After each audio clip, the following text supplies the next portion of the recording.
más. Bueno, empecemos.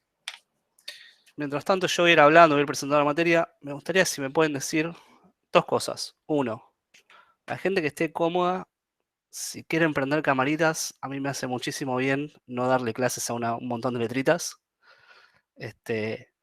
No es obligatorio para nada, nadie se sienta perseguido, pero nada, viene bien. Entonces, y me gustaría, si pueden ir poniendo por chat una o dos líneas, qué es lo que esperan de la materia, ¿sí? Un poquito para ver más o menos en dónde estamos y qué es lo que se escucha por afuera de la cátedra. Este, para ir sabiendo y ir ajustando cómo estamos, ¿sí? En principio, como dije, la materia se llama técnicas de gráficos por computadoras. Lo que vamos a ver es la generación de gráficos por computadora, valga la redundancia. En concreto, nosotros nos vamos a centrar en los gráficos en tiempo real. Esto quiere decir que si bien vamos a ver como muy de costado algunas técnicas de offline, que son las que se usan para películas, por ejemplo, lo nuestro es en tiempo real. Quiere decir que si no generamos un cuadro en menos de un determinado tiempo, ese cuadro no sirve. Por ende, hay muchísimas técnicas que no podemos utilizar porque no performan, ¿sí?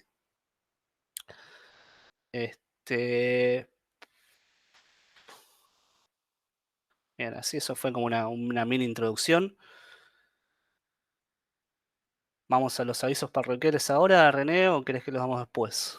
Perdón, ahí estoy un poco lento, chicos, pero ya voy a agarrarles el ritmo. ¿Qué prefieres? ¿Querés que arranquemos ahora? No pasa nada. Arrancamos. René Dale. está muteado. No, creo que no se escucha, Javi. O tenés muteada la pestaña. ¿Se escucha? ¿No se escucha?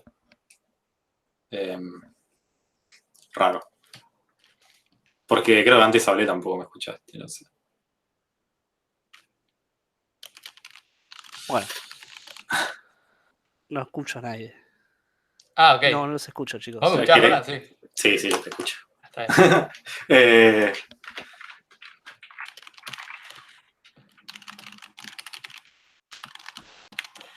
Bueno, el profe tiene un problema. Ahí le decimos que van a entrar. Mientras arrancamos, ya que preguntó Javi, arrancamos con el tema de los requisitos de la materia. La materia tiene un solo parcial, es casi sobre el final de la cursada. Sí. ¿Me escuchás o no me escuchás? Estoy sordo. No. Okay. Seguimos. Bueno, dame un segundo que arreglo esto. Loco. Clase 1. Perdón, chicos, pero Javi, un poquito, ¿qué le pasa? Por favor, así veo si te están dando. Ahí dicen por el chat, estoy de la PC escritorio, no tengo cámara, de la materia tengo la expectativa de poder incorporar conocimientos o aspectos gráficos, ya que siempre trabajé en programación backend. Bueno, lo que hacemos acá está un poco alejado de eso. Sí, hoy vamos a más o menos dar una introducción, pero ahí se fue Javi, ahora vuelve a entrar. Está un poco alejado de lo que es programación backend. Yo quiero entender a qué podría aplicar lo que vamos a aprender acá. Ahí está Javi. ¿A qué podrías aplicarlo? Bueno, hoy también vamos a ver a qué se puede aplicar, pero más que nada a aplicaciones en tiempo real, aplicaciones gráficas en tiempo real, sí. Ya lo vamos a contar, pero básicamente medicina, arquitectura y más que nada videojuegos. No sé si eso responde a la pregunta. Creo que esas son las tres áreas más predominantes, pero también un montón de otras áreas como simulaciones. ¿Vendría a ser programar comportamiento para gráficos por computadora? Sí, o sea, sí, ahora vamos a explicar bien qué es gráficos por computadora, que bueno, al fin y al cabo es ¿cómo se dice? Un área de ciencias de la computación que es muy amplia, pero sí, vamos a programar comportamiento y más que nada lo que hace el trabajo práctico lo vamos a presentar ya, pero va a ser hacer un videojuego en tiempo real. ¿Alguien más quiere contar? La configuración del MIST para setear la entrada y salida de audio, quizás no tiene los auriculares. Bueno, le copio y se lo mando a Javi ahora. Quizás lo recibe. ¿Alguien más quiere contar qué espera la ¿Por qué materia? está en toda la materia? ¿Por qué le Sí. interesó, entre otras? Hay varias ofertas. Si a alguno le calzó bien el día, bueno, joya, pero más interesante el resto. Yo te admití que creo que a mí me calzó bien el día en su momento. Fue hace mucho, pero... Sí. Y ahora te dedicas a esto. Y ahora me dedico a esto. Hola, ¿me escuchan? ¿Escuchás, Javi? Sí, te Ahora escuchamos. se escucho, perdón, Buenísimo. chicos. Esto no suele suceder, pero los auriculares decidieron que no iban a emitir audio. A ver, déjenme abrir todo de vuelta. Sí. Walter ahí dice en la caja de comentarios, son interesantes saber cómo se aplica la medicina. No lo vamos a ver bien en concreto, o sea, lo vamos a mencionar. Lo que vamos a ver más es aplicado a videojuegos, pero no importa, o sea, al fin y al cabo, a dónde se aplica depende un poco del área y también depende de las técnicas que usamos. La parte de medicina igual es como algunas técnicas un poco distintas, si no me equivoco, usan voxel rendering, que ahora vamos a ver qué es. Pero sí, tiene aplicación en medicina. Más que nada para ver tomografías en 3D y otras imágenes en 3D. De hecho, uno de los ex profes de esta materia trabajaba mucho con CUDA y análisis de imágenes en detección temprana de enfermedades. Ujú. Sí, si bien no vemos la parte de medicina, casi todo lo que vemos se aplica. Hay todas técnicas que por ser offline no se aplican, pero la idea es que salgan en condiciones de poder agarrar cualquier texto al respecto y empezar y poder entenderlo y saber para dónde seguir estudiando al respecto, ¿no?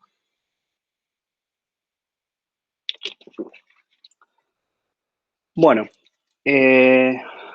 ¿estamos? ¿Se ve la pantalla? ¿Me escuchan? Yo los escucho. Tratar de no romper nada, a ver si esta clase se hace un poco más dinámica de lo que venía antes. Che, antes de arrancar, ¿querés que termine Javi con Sí, las perdón. formalidades? Dale. Bueno, había dicho un parcial, 2 recuperatorios y después hay un TP. TP es grupal. La metodología del TP generalmente se eligen por temas. Si tienen conocidos o no en la materia no pasa nada porque se forman por interés del TP en sí. Si tienen conocidos pueden estar juntos, pero si les falta gente no importa, se arman. El TP es aplicar la parte teórica que vimos en clase en un juego, o el intento de un juego, bastante acotado, donde la temática ya las damos nosotros por una cuestión de que esté nivelado la dificultad en cada TP y no se complique mucho, porque en algún momento esto era libre y era muy difícil balancear la dificultad entre temáticas, entonces ahora nos encargamos nosotros. Ustedes tienen varias opciones, eligen. El TP tiene 4 entregas. Después tiene una presentación final donde ustedes muestran el juego y van explicando varias etapas del desarrollo del juego, problemas que tuvieron, dificultades, y van mostrando el gameplay del juego. Como lenguaje de programación usamos C# por el framework que usamos. No es tan importante, se aprende. No hay problema por el lenguaje. No se compliquen. Si alguno nunca lo tocó, no pasa nada. En cuanto a formalidades, nada más. Después, bueno, va a depender del cuatrimestre y cómo evolucione el tipo de cursada, que va a ser todo virtual, pero quienes promocionen, por lo menos el cuatrimestre pasado, tenían que pasar por un coloquio. El coloquio generalmente se hace basado en el trabajo práctico, para que sea un área de dominio conocida por ustedes, y donde andamos es en varias partes del TP sobre la parte teórica de la materia y cómo fue construido. Y nada más. Eso es toda la parte de la formalidad. Alguna cosa más que agrego, no sé si ya lo dijiste, René, pero canales de comunicación tenemos 2, que son el Google Groups y el grupo de Telegram. Sirven del mismo, los grupos de cuántos son, lo vamos a hablar la semana que viene. Los canales de comunicación sirven con el mismo propósito, la idea es que ustedes pregunten y es global. La única condición para hacer una pregunta es ver si ya fue respondida, y si no fue respondida pueden hacer cualquier pregunta, sea teórica, sea de la práctica, lo que sea, ¿sí? No tengan ningún miedo de preguntar porque la verdad nadie nace sabiendo, así que cualquier pregunta está más que bienvenida y también pueden preguntar en cualquier momento de la clase. También está el aula virtual, pero bueno, no lo usamos. O sea, mandamos el primer mensaje, pero usamos siempre el Google Group, así que usa el Google Group. Y ahí ponemos siempre cualquier información general. ¿Qué más? No sé qué más. ¿Cuáles son las condiciones para la promoción? ¿Tener más de 8 en el primer parcial? ¿O tener más de 8 en el primer recuperatorio? O, bueno, tener más de 8 en el complemento, sí, en el caso de que rinda complemento. Y aprobar el trabajo práctico con una condición suficiente para la promoción, sí. Generalmente esto viene ligado a qué tan completas fueron las entregas y qué tantas funcionalidades adicionales integraron. Pero más que nada, generalmente se mide con el trabajo práctico y con el parcial, sí. ¿Alguna otra pregunta?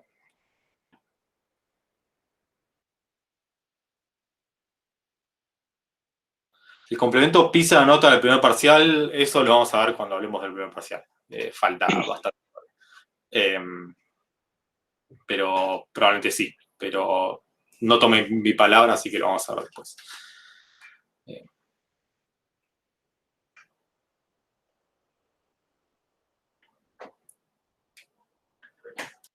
Después tenemos una web que tiene varias secciones, algunas están en construcción, otras no.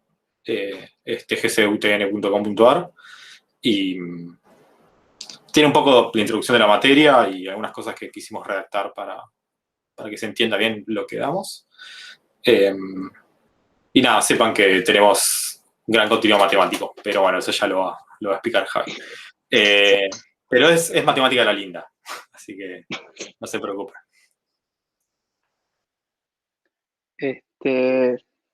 Sí, también en la página lo que van a encontrar es un montón de material, ¿sí? Hay un montón de apuntes que yo siempre digo, léanlos, están buenísimos, tienen muchísimo contenido que a veces hasta queda por afuera de la materia por una cuestión de tiempos, pero que es lo que damos a la materia y más cosas complementarias. Así que, o sea, en líneas generales, cualquier duda teórica se puede responder de ahí, aparte de preguntarnos a nosotros, ¿no? Obviamente. Y yo siempre digo, el primer lugar para ir a estudiar es de ahí. Sin mucho más, si quieren empezamos a hablar de nociones de gráficos. ¿Parece? Bueno. En principio, creemos que la clase de hoy va a ser, por ahí es un poco larga, no sé si es tan larga, pero es tediosa, porque tenemos que definir un montón de cosas y un montón de lenguajes que tenemos que tener en común para después poder hablar y construir conceptos, ¿sí? Entonces yo voy a empezar hablando desde lo más chiquito, definiendo un píxel, definiendo cosas, y vamos a ir construyendo juntos qué es la idea esta de qué es un gráfico por computadora, ¿no? Entonces, en principio,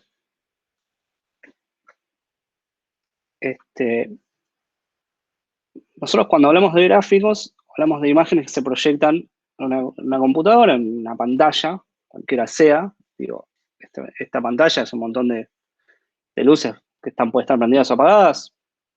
Podría ser una pantalla en blanco y negro que es un gráfico, ¿sí? Se está generando, está haciendo un montón de cosas. Que en principio conceptualmente sería lo mismo que cualquier aplicación gráfica mucho más poderosa y con un montón más de complejidades encima, ¿sí? No deja de ser valores de color enviados a una matriz de puntos, ¿sí? Entonces,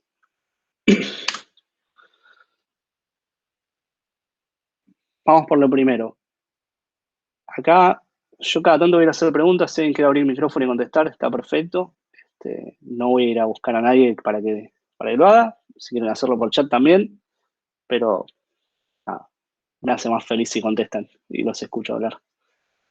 Bien, en principio, yo tengo una imagen que sería una foto, ¿sí? Una Polaroid, versus una imagen que está en un monitor.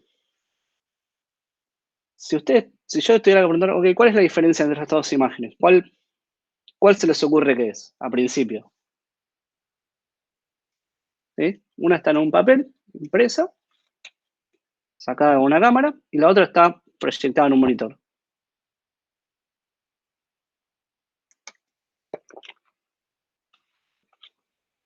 Una es física y la otra es digital. Claro. Bien, ¿a qué nos referimos con que sea digital?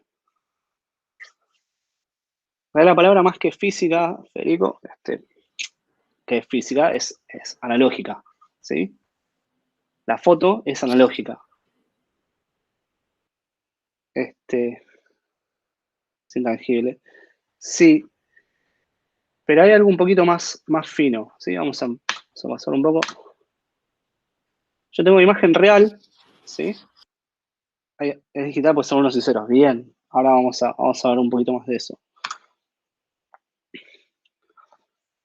Y yo, en principio, si yo quiero definir una imagen, puedo decir que es un conjunto de puntos en el plano XY, ¿no? De colores. Entonces digo que mi función toma un valor X, un valor Y, y me devuelve un color. ¿Sí? Eso se puede llamar, es una manera de definir una imagen. Para cada punto en el plano, un color. Acuérdense de esto, pues esto lo vamos a usar durante toda la materia. Entonces, en la imagen real, en la foto, este color va a ser un número real. Quiere decir que puede ser cualquier color de espectro. En cambio, en la imagen digital, que acá está pixelada además para que se note, en principio, nuestros X e Y van a ser discretos, como bien dijeron por ahí. O sea, van a estar en rango. Yo tengo X1 y X2, no tengo nada en el medio, no hay X1,5. Sí, son puntos. Y luego, tengo nuestro color, que no está en la PPT, pero el color también va a ser discreto. Yo voy a tener valores discretos de color, no voy a tener valores infinitos, como tenía en la foto. ¿Sí? Yo salto, por decirlo de una manera, de un color rojo a un color un poquito menos rojo y no hay nada en el medio. La imagen real sí.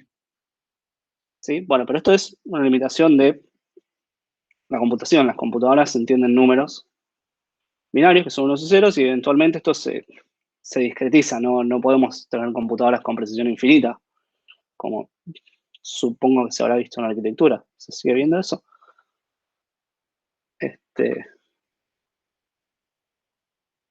Bien. Entonces, a estas muestras discretas que tenemos en una imagen digital, le tenemos que poner un nombre, ¿sí? Y ese nombre es píxel.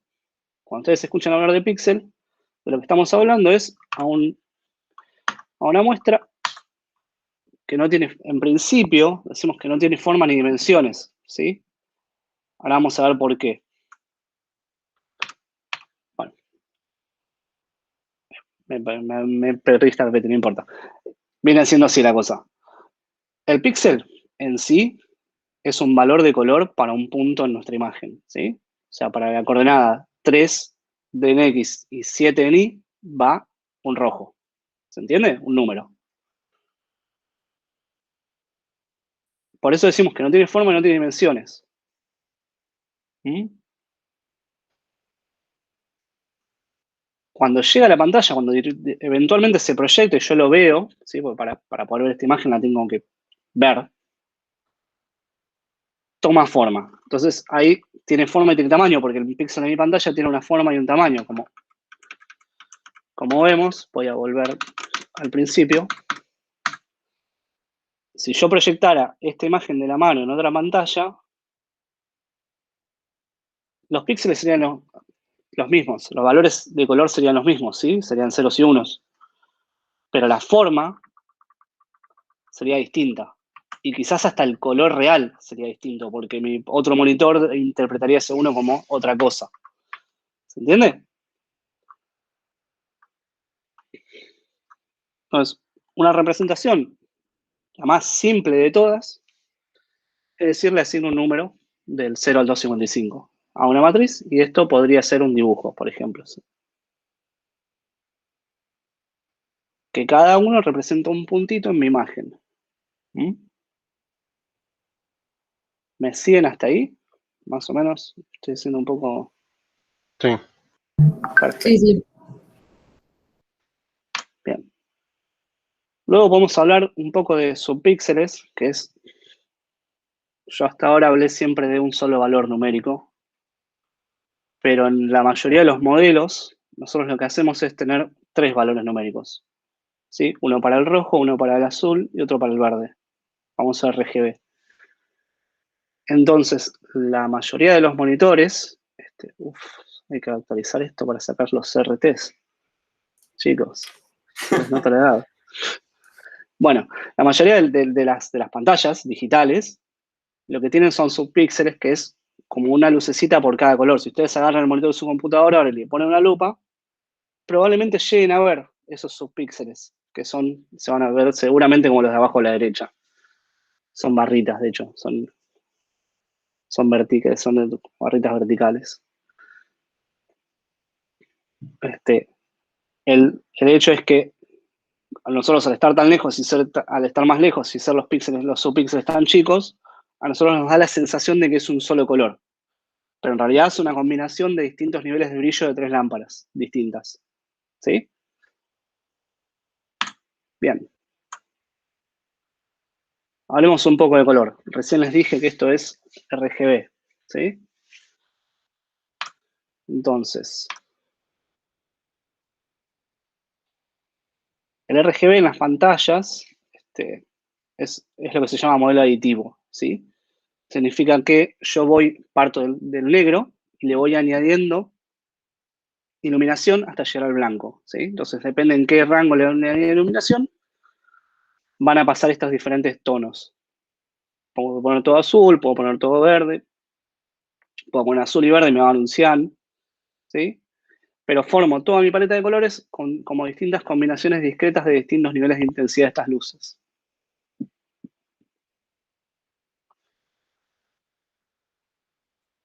Teníamos por ahí, bueno, no está más. Después les voy a pasar un dibujo del rango de todos los colores que se pueden hacer con RGB, que igual obviamente va a depender de lo que se llama el BPP, que lo vamos a ver un poco más adelante. Pero en principio sepan que de este modelo hay determinados colores que nosotros no podemos lograr, porque no se expresan como una combinación discreta de RGB. O sea, pasa, y de hecho, el cuatrimestre pasado pasé, ahora después les voy a pasar un video por Telegram de un rosa, que vos podés imprimir, podés tener cosas de ese rosa, y en video no se nota. O sea, se ven todos iguales. ¿Por qué? Porque las computadoras no pueden reproducir ese tono. ¿Sí? Bien. Hablemos un poco de formatos de imágenes, ¿sí? En principio, si yo quiero guardar mi imagen, ¿no? Supongamos que tengo esta manzanita, para cada uno de los colores tengo un valor numérico, ¿se acuerdan?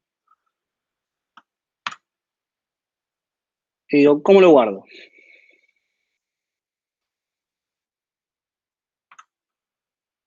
La manera más naif, más simple, es decir,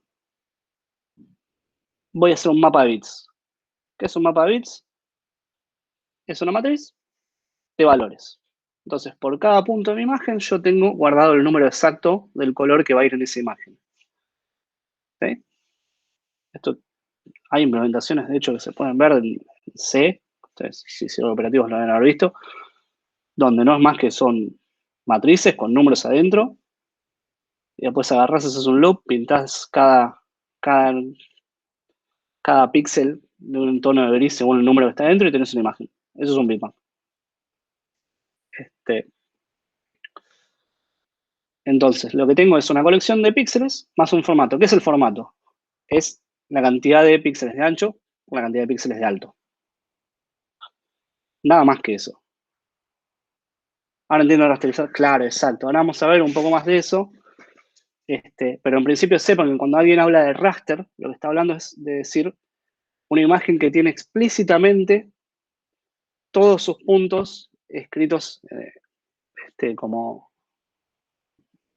color, ¿sí? No, a diferencia del otro que vamos a ver ahora, en un principio. Pero sí, es esto, es un mapa de bits con todos los colores y los puntos. ¿Sí? Entonces, los colores y los puntos los podemos representar de varias maneras. A priori, al fondo terminan siendo todos floats, sépanlo. Pero por comodidad, la gente que trabaja... Eso no pregunte. ¿Vieron que tiene un botoncito de levantar la mano? Más o menos, ¿cuánta gente trabaja en el área de sistemas acá?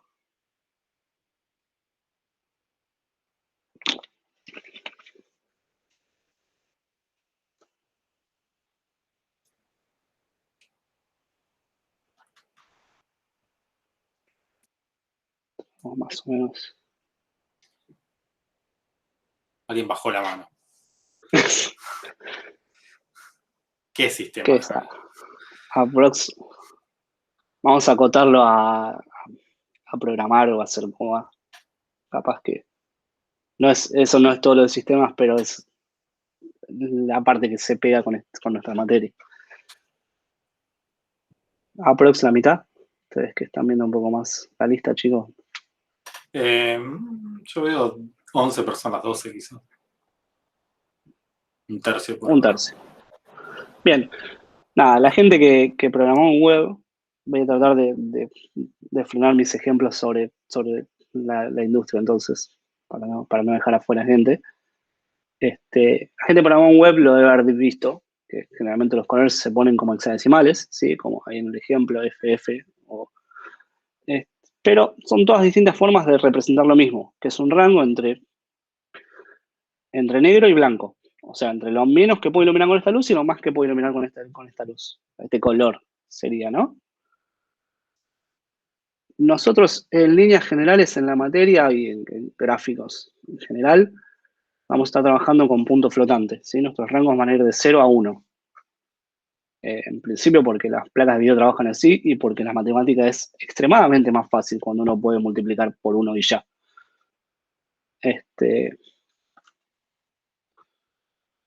Así que vamos a ver. Si yo tengo mis colores, ¿sí? Voy a tener que elegir cuántos bits dejo para guardar mi color. ¿Se entiende? Si yo tengo, por ejemplo, un solo bit,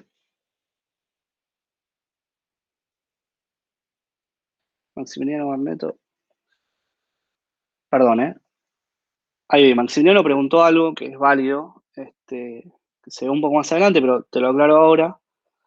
Él dice, me estás diciendo que son 3 valores, rojo, verde y azul, y yo ahí veo 4 valores en los ejemplos.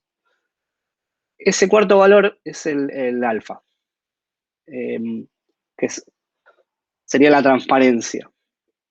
Ahora al final de acá se lo vamos a estar viendo, pero en principio es cuán opaco es este color, que te sirve cuando estás poniendo muchas cosas. O por ejemplo, si en nuestra manzanita quisieras que todo el borde no se vea, no se dibuje. Bueno. Volviendo a esto, lo que decía es, yo cuando defino mi bitmap tengo que definir una profundidad de color o bits per píxel, que va a ser cuánto espacio me ocupa cada píxel de mi imagen, ¿sí? Si yo digo, por ejemplo, que me ocupa un solo bit, voy a poder representar 2 colores, 2 a la 1, entonces tengo o blanco o negro, ¿sí? Si ya quisiera el estándar hoy por hoy es True Color, que son 32 bits per píxel. ¿Qué hace esto? Le deja 8 bits a cada canal y 8 bits más para el alfa. ¿Sí? Entonces tengo 256 niveles para cada uno. Si hago 2 a la 24, me quedan 16 millones y piquito de colores. Son un montón. ¿Mm? Bien. Acá empezamos a hablar un poco de los problemas que por ahí tiene vivir en el mundo de bitmaps. Porque en principio es la más fácil, es la más definida. Pero ¿qué pasa? Yo para guardar una imagen, en este caso de 4K, son 3840 píxeles por 2160 por 24 bits que me ocupa cada píxel. ¿Sí? Me da el tamaño en bits dividido 8, el tamaño en bytes. ¿Eh? Son 25 megas para un cuadro. Ahora, adelantándome un poco, piensen que cualquier aplicación gráfica tiene que estar generando aproximadamente por lo menos más de 30 cuadros por segundo. Si yo trabajara únicamente con bitmaps RAW, fíjense cómo el storage o sea, se me estaría yendo muy rápido por las nubes. ¿Sí? De hecho, ni siquiera las películas en Blu-ray guardan así, guardan cuadro por cuadro todo. Porque no nos alcanzaría el almacenamiento del mundo para tener algunas cosas. Entonces, bueno, vamos a tener acá un par de conceptos, así después pasamos a lo que sigue. Resolución, le decimos al tamaño en píxeles de ancho por alto de una pantalla. ¿Sí? Aspect ratio, le decimos a la relación entre el ancho y el alto. ¿Sí? Puede ser lo más común 16:9, 4:3. Ahora hay más anchos todavía.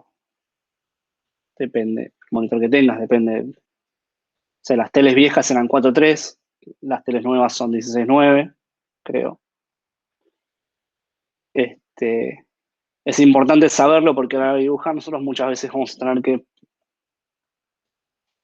mover nuestros cálculos dependiendo de cuán ancha y cuán alta es nuestra pantalla, ¿sí?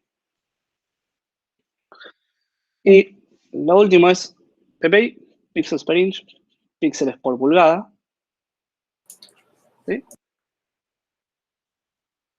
Que es la cantidad de píxeles que tiene una pantalla por pulgada. Si se fija un monitor común, tiene una cantidad. Si agarra un celular, tiene muchos más píxeles porque las pantallas son más chiquitas y están hechas para verse de más cerca. Si agarran, por ejemplo, un iPhone de última generación, tiene como el triple de...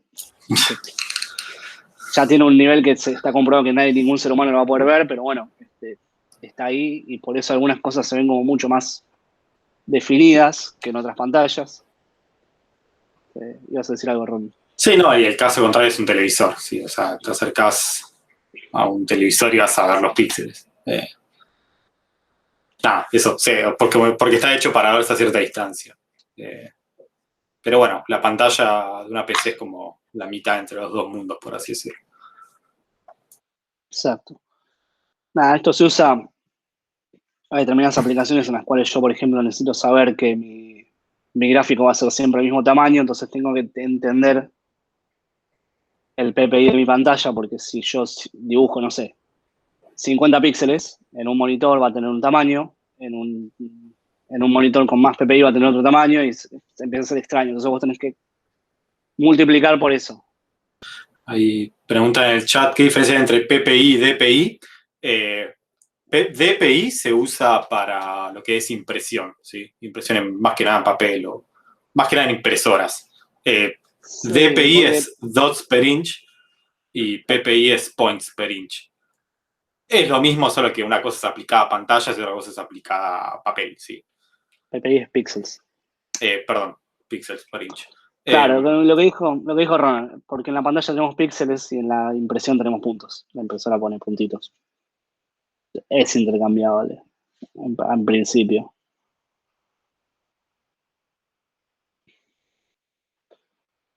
Bueno, los mouse no tienen DPI. Sí, porque son los DPI que ve el láser de tu mouse cuando lo mueves por el escritorio. Cuanta más definición tenga, más finos van a ser los movimientos que detecte el láser del mouse que está apuntándole al escritorio. ¿Sí? Bueno, hasta acá más o menos quedó claro. Son definiciones, está bueno que entiendan de dónde vienen, más o menos, o que se acuerden dónde ir a buscarla cuando la necesiten, ¿sí? Hablemos un poco de aplicaciones gráficas. ¿A qué llamamos aplicación gráfica? En principio, podemos hablar la más clara hoy en día, la que más juegos, ¿sí? No tiene mucho sentido, por más que yo peleo y decir que esta no es una materia de hacer jueguitos. La principal aplicación de gráficos es para juegos, es para la industria de videojuegos, sobre todo los de tiempo real, ¿no? Pero también tenemos aplicaciones CAD, ¿sí? De asistencia de diseño, esto es SolidWorks, no sé si es una especie de AutoCAD 3D, pero que aparte permite simular un montón de cosas. Aplicaciones medicinales, ¿sí? Que si bien usan técnicas de renderizado un poco distintas, son lo mismo, ¿sí?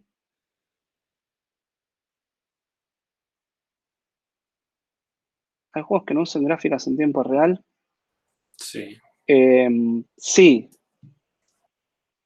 qué sé yo, te bajas la aplicación de TEG y no es tiempo real, en principio, porque no tenés algo que... Ahora vamos a ver la diferencia, pero está ahí y reacciona, ¿sí?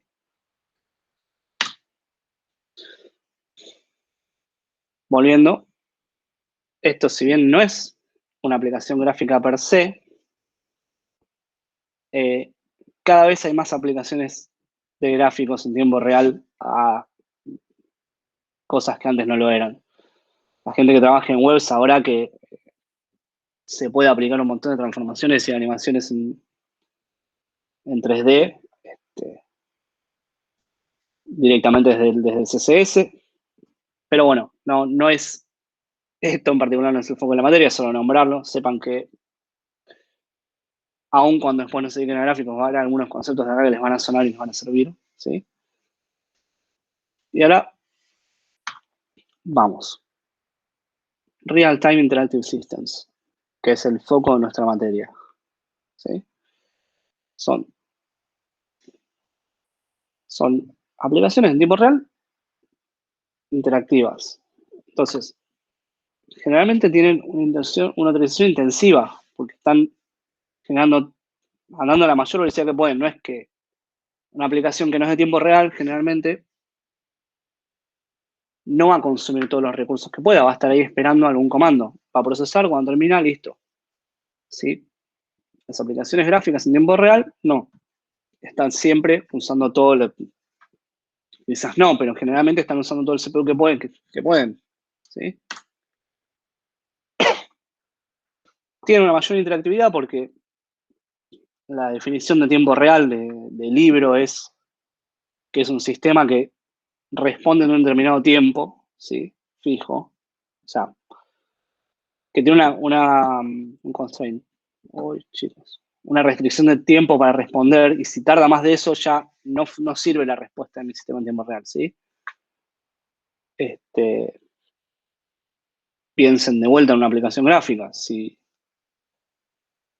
yo genero una imagen y tardo demasiado, para cuando yo genere esa imagen, quizás el usuario ya está mirando para otro lado, entonces esa imagen no me sirve. ¿Se entiende? Bueno, tiene restricciones de tiempo muy ajustadas. Ahora, una aplicación interactiva común, ¿sí? Tiene básicamente estos. Se puede reducir a esto. Adquiero datos, los proceso, los devuelvo, ¿sí? Devuelvo en forma de imágenes, devuelvo en forma de sonido, ¿sí? ¿De dónde adquiero datos? De cualquier lado. Periféricos, voz, de internet, que usar, estoy haciendo algo en red, ¿sí? Bueno, nosotros, en general, en sistemas, en la mayoría de las aplicaciones que vamos a ver, lo que estamos viendo son modelos orientados a eventos, donde yo mi aplicación inicializa y se queda a la espera de un mensaje, ¿sí? Queda ahí, dando vueltas, dice, ¿llegó algo? No, no llegó algo, no. ¿Sí? Me llegó un evento, no sé, alguien hizo clic en el botón de mostrarme esta celda, proceso algo, termino de procesar, pregunto, ¿se terminó mi programa? No, bueno, vuelvo a esperar mensaje, ¿sí? Así funcionan el 99% de los programas. Yo abro el Excel se va a quedar ahí, no va a hacer nada, hasta que yo no me ponga a tipear y decirle, bueno, poné en esta celda esto, en esta celda esto, acá suma aquello, ¿sí? Nuestras aplicaciones son en tiempo real y tienen un ciclo distinto. Yo no dependo del input, no estoy esperando un evento, ¿sí? Yo inicializo mi aplicación, hago un update, hago un render y vuelvo a hacerlo, ¿sí?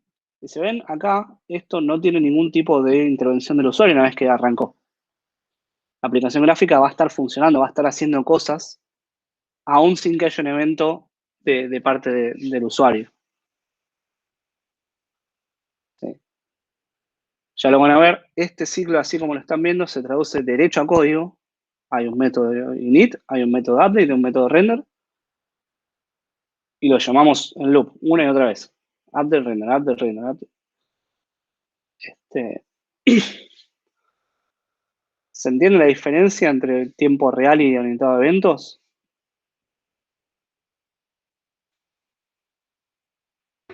Sí, sí. Antes de que siga Javi, en este caso están ligados update y render.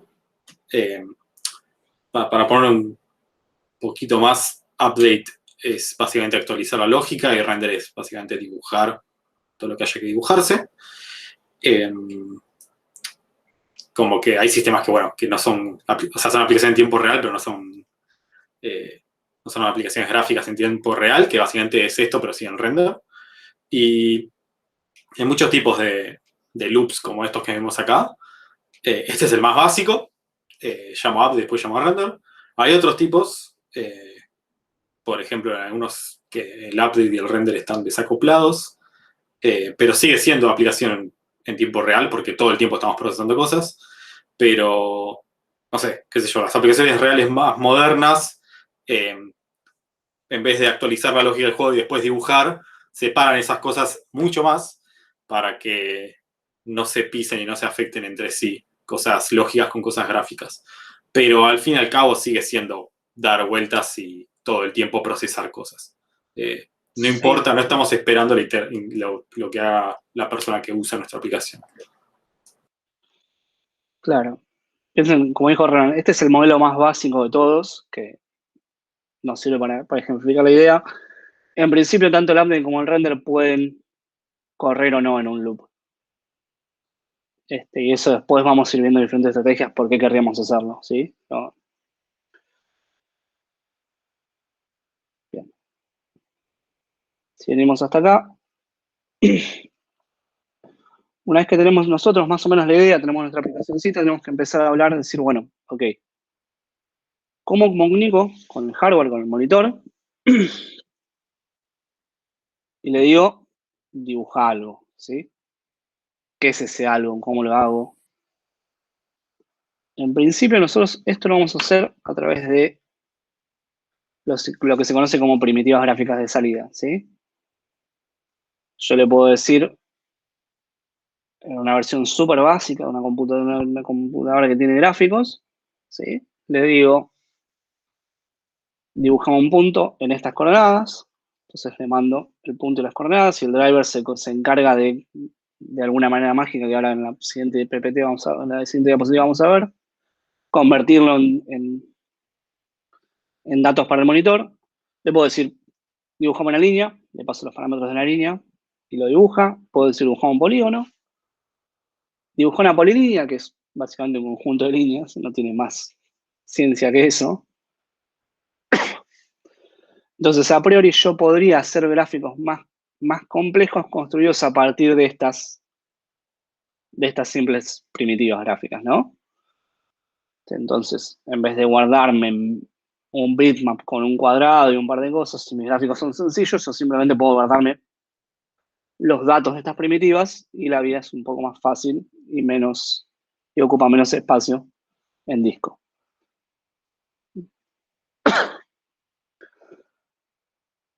Bien. Entonces, como dije, yo le hablo al driver, le digo, dibujame estas primitivas, y el driver lo tiene que convertir de alguna manera en datos para el monitor. El monitor entiende bitmaps, ¿sí? Entiende una matriz de colores. No le interesa más nada, no le importa si hay una línea, polígono, qué sé yo. El monitor dice, a mí mandame los valores y yo los pongo en pantalla. Entonces hay que hacer lo que se conoce como rasterización, que por ahí habían dicho rasterizar texto. Bueno, esto es el mismo proceso, pero a nivel driver a nivel driver gráfico. Entonces yo le mando todas mis primitivas y lo paso por el rasterizador y me lo convierte en un bitmap. ¿Sí? O sea, me lo convierte en una matriz de valores de color. O píxeles. Como se... Entonces, por ejemplo, digo draw point, draw line. Estos son ejemplos de verdad de DirectX, ¿no? Ya ni me acuerdo dónde estaban. Pero la forma más básica de dibujar cosas en 2 dimensiones es esta. Es decirle, toma, dibujo una línea de acá hasta acá, la dibujo. Si pongo suficientes líneas, puedo crear ilusiones muy interesantes. Que ahora no se me ocurre ningún ejemplo que pueda ser conocido porque son todos muy viejos. Y no les quiero decir mi edad todavía. Pero bueno, Asteroids. Bueno, el Asteroids, el original era así, como ahí dijo Federico Macías. Pero en principio yo acá estoy trabajando en 2 dimensiones. Pong, sí, el Pong es más viejo. El Pong estaba hecho con señales eléctricas para un osciloscopio. Podríamos estar hablando 3 clases de cómo se construyó el Pong. Pero sí, la idea va por ahí. Una duda. Sí, Si yo quisiera, o sea, yo entendí eso como que usamos, digamos, como esas instrucciones para que se rasterice y se dibuje en la pantalla el píxel, pero yo debería hacer eso para cada resolución posible que vaya a hacer o cómo es la cosa. Porque sí, yo puedo decir, haceme esto en tal lugar, pero o es una posición relativa, esa es como voy. claro, hay varias maneras. La más usada, hoy por hoy, son posiciones relativas. Vos le pasás un float entre 0 y 1 y las coordenadas de pantalla van entre 0 y 1. Entonces le decís en el 0,5 y 0,5 y es el medio. Ah, ok. Después tenés que hacer alguna matemática para pasarlo a la pantalla que realmente lo estás haciendo, pero como son cosas separadas. Vos podés trabajar todo un espacio de pantalla y después convertirlo a la resolución en la que estás trabajando. Ok, bien. Gracias. ¿Se entendió la pregunta? ¿Alguien se perdió de lo que estábamos contando, compañero?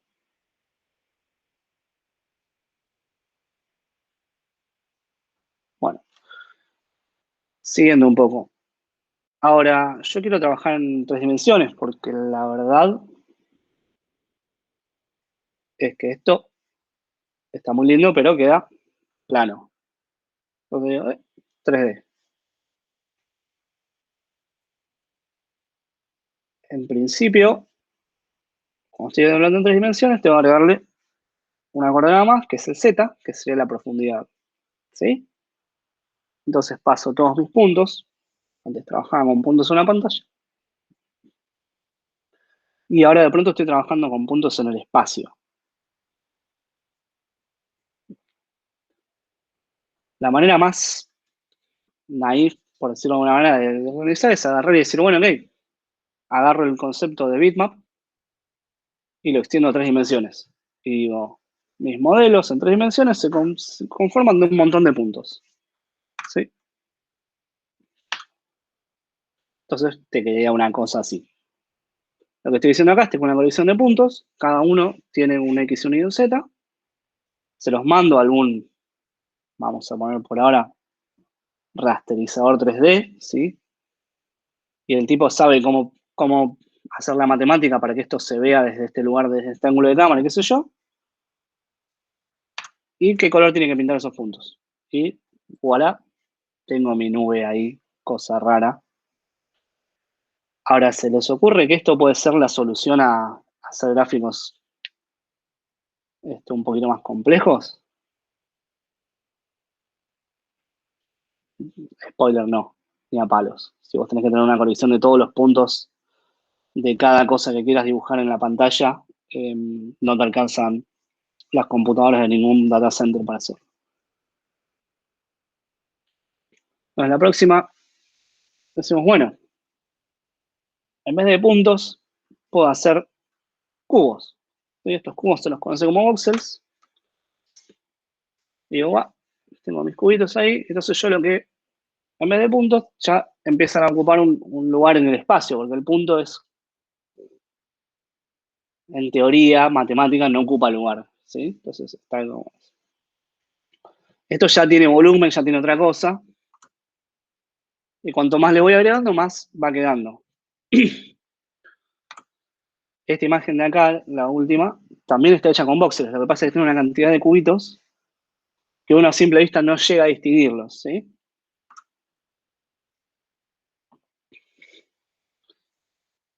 Entonces yo tengo mis cubitos, pero ya sigo con el mismo problema de que tengo que definir absolutamente todos los puntos que conforman a mi modelo a mano, ¿sí? Una aplicación médica, como esto es la reconstrucción de un escaneo, una tomografía, creo que es, lo puedo hacer porque de hecho es lo que me devuelve el tomógrafo. Me devuelve puntos en el espacio con valores que significarán algo y yo después los tengo que interpretar.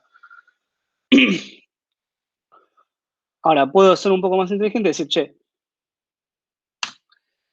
de la misma manera que yo antes tenía primitivas que decían, no sé, por ejemplo, una línea, puedo decir, si yo tengo formas de representar una superficie, ¿sí? En matemática, esa ecuación que está ahí nos da una esfera. Todos se acuerdan de análisis de álgebra y de análisis 1, ¿no?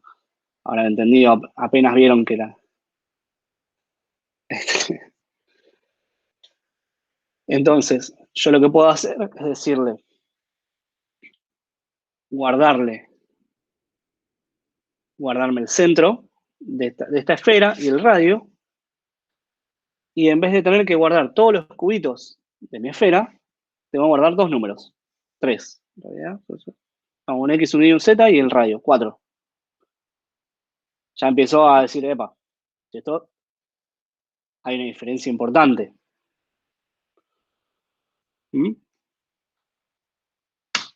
De la misma forma puedo representar paramétricamente las superficies. ¿Sí? Digo, pongo una ecuación paramétrica. Y para cada punto voy teniendo. Entonces, mira, me quedó ahí mi superficie.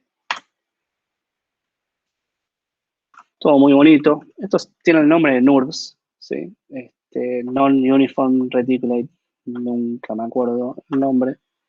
Rational B-Splines, que es medio la manera de representar estas funciones, ¿sí? Para que queden más bonitas y sean más utilizables. SEMA no existe, no lo volvemos a ver en la materia. Si quieren, en el apunte de la clase, el apunte 2, está bastante mejor explicado. Y hay unas cuantas aplicaciones, ¿sí? Esto en líneas generales se utiliza para diseño asistido por computadora, ¿sí? Cuando ven un auto, un avión, qué sé yo, porque es mucho más fácil hacer simulaciones cuando vos tenés esto así.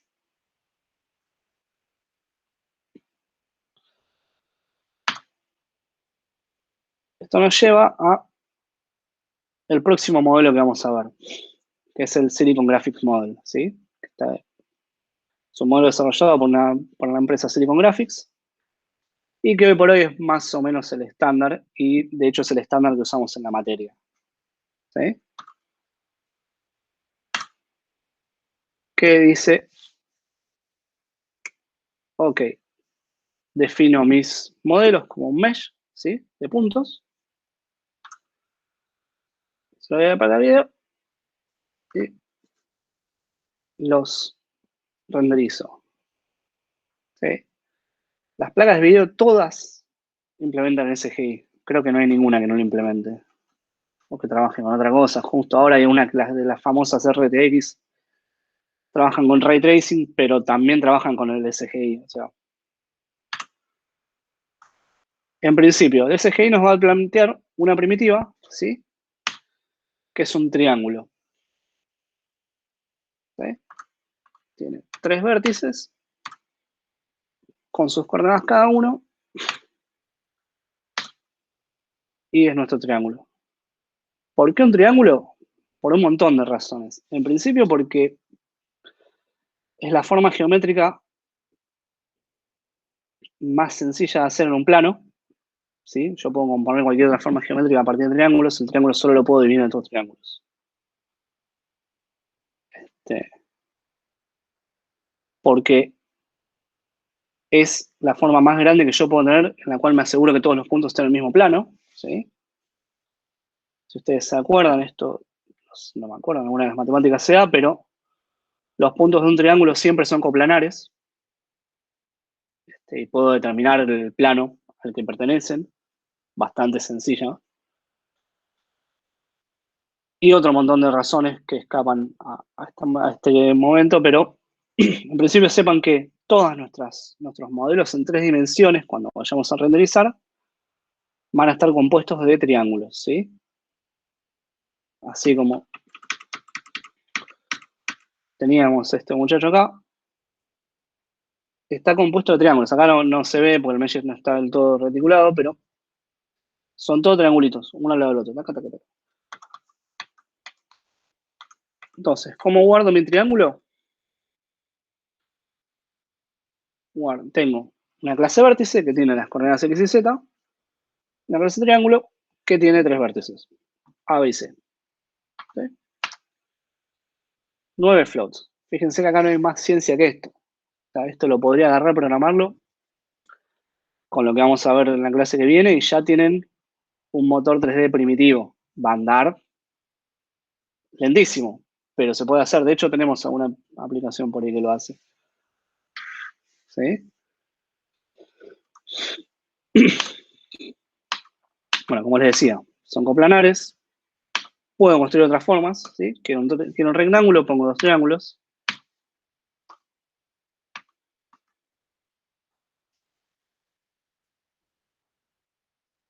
Acá es interesante.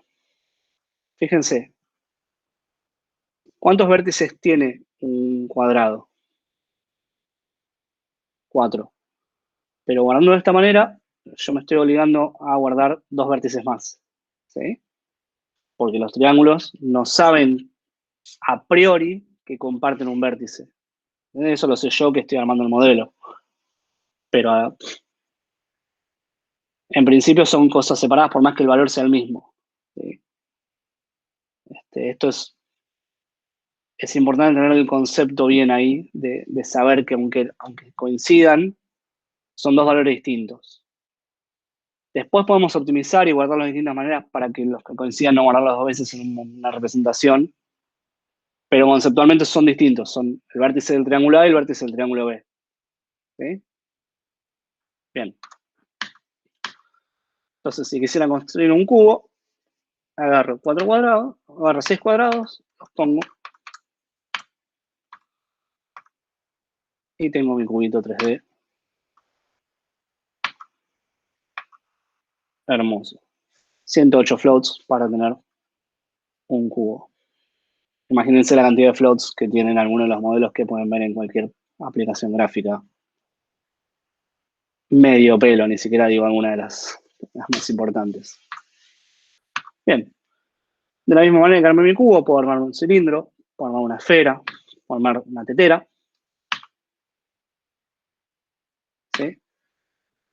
Simplemente es cuestión de ponerle más triángulos. ¿Lo van viendo? ¿Alguien no ve cómo puedo partir de triangulitos y llegar a esto?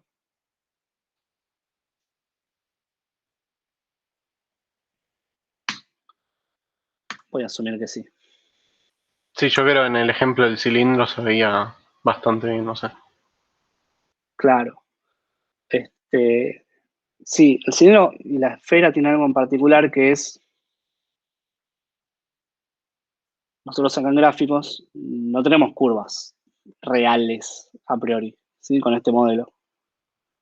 Lo que tenemos son rectas. Si ponemos suficientes rectas, como acá, por ejemplo, en el caso de esta nariz, da la sensación de que algo se está curvando, pero si vos le haces zoom, vas a ver las rectas, ¿sí? Nunca vas a ver una curva perfecta. Sí, sí. Sí. Bien.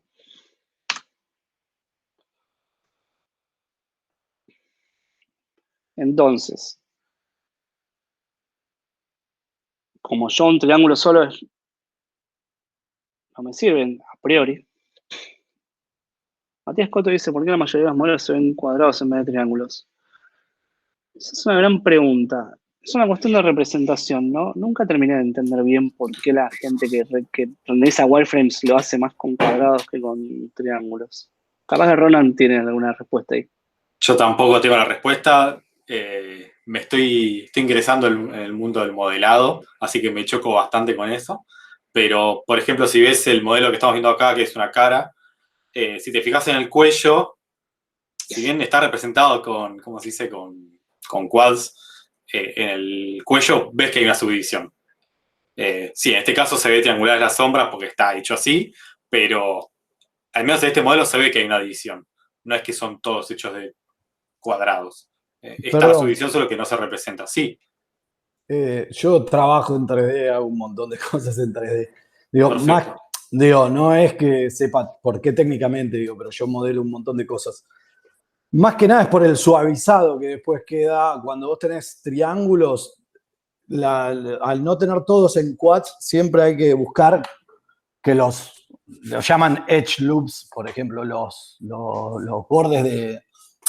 Por ejemplo, si ves la cara, vos tenés todos unos, no sé cómo decirlo, unos loops de quads, que lo que hace que cuando suavizás, vos, cuando le das un smooth a la geometría, hace que no se vea facetado. Digo, porque cuando vos tenés todo triangulado, después hay muchas veces cuando se juntan 5 vértices o sea, en una esquina, ya el suavizado se empieza o sea, no funciona bien y no se ve bien visualmente. Más que nada, por eso se modela todo en quads. Después, porque técnicamente, no sé, porque seguramente cuando ustedes técnicamente la máquina empieza a procesar, debe triangular todos esos quads. Es que en Sí, Pero es realidad un son tema de suavizado cuando lo la modelamos todo en quads. máquina entiende triángulos, no entiende, la placa de video ve triángulos. No le interesa lo que Seguramente, son, sí. pero sí, yo asumo que debe ser por eso que estás diciendo vos, de una cuestión Porque de que fíjate acá si en vas el a cuello, modelar, si vos ves el cuello ahí donde están todos los triángulos, esa cara no es perfectamente. Entonces, si vos tenés un vértice más arriba que los otros, vos tenés una cavidad en el medio. Te queda claro, como convexo.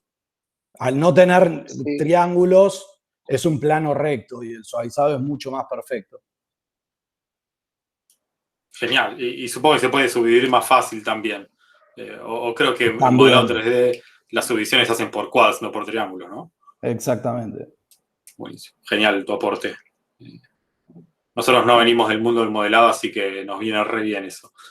Sí, yo vengo del palo de los BFX, hago muchos BFX, digo, pero sí, todo el día estoy modelando. Me metí para ver qué Genial. onda más la programeta y nada, vamos a ver. bueno, Buenísimo. bienvenido, esperemos que sirva.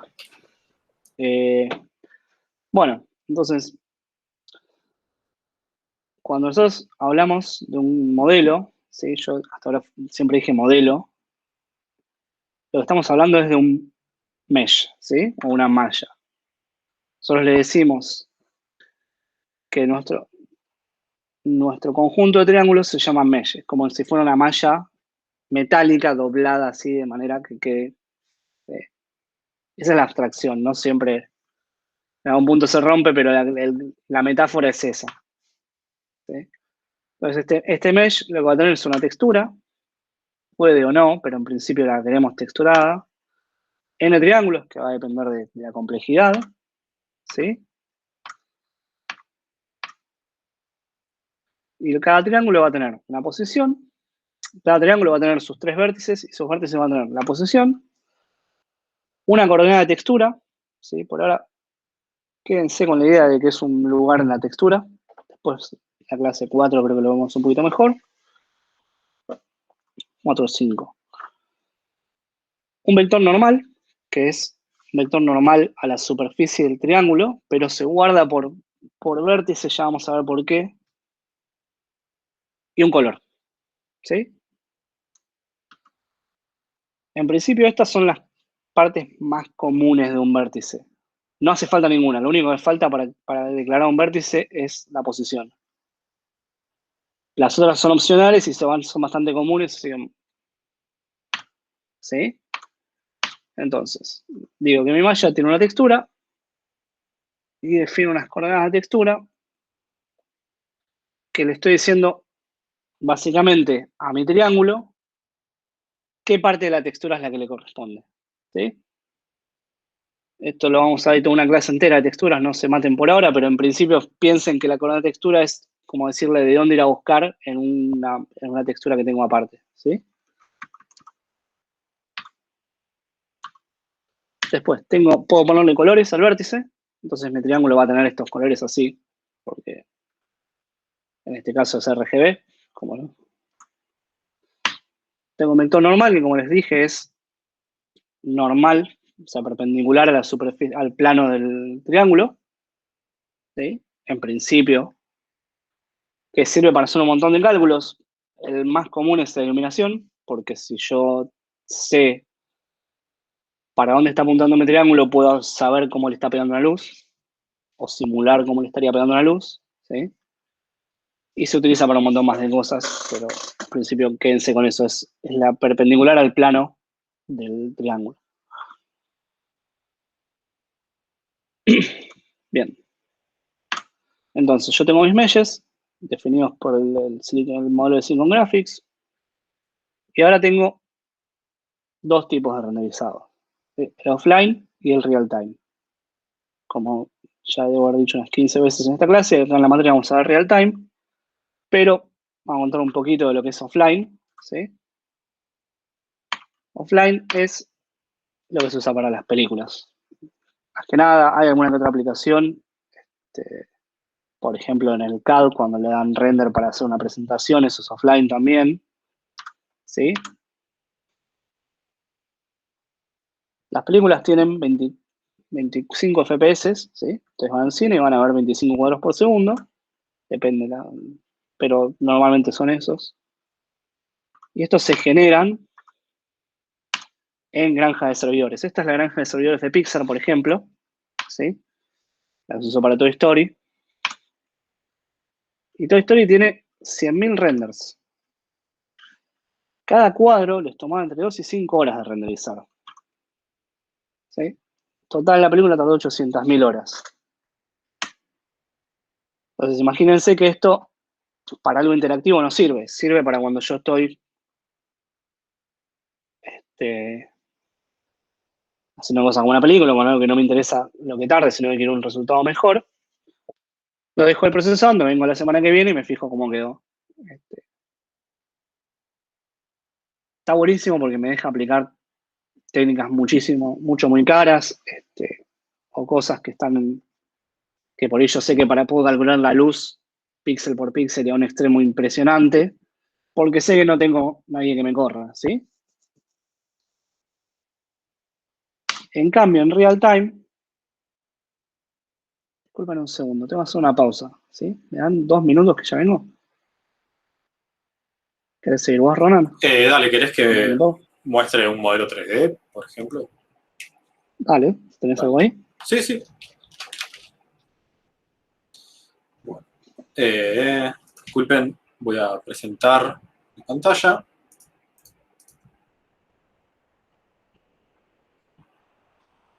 Sí, Google Chrome me deja.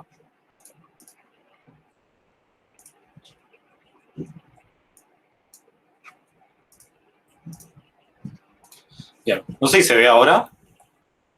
Por favor, confírmeme porque ya no puedo ver el chat. Sí, sí. Sí, se ve, se ve. Buenísimo. Bueno, esto es Blender, es un software de modelado 3D. Lo estoy aprendiendo a usar porque yo no soy modelador, soy programador.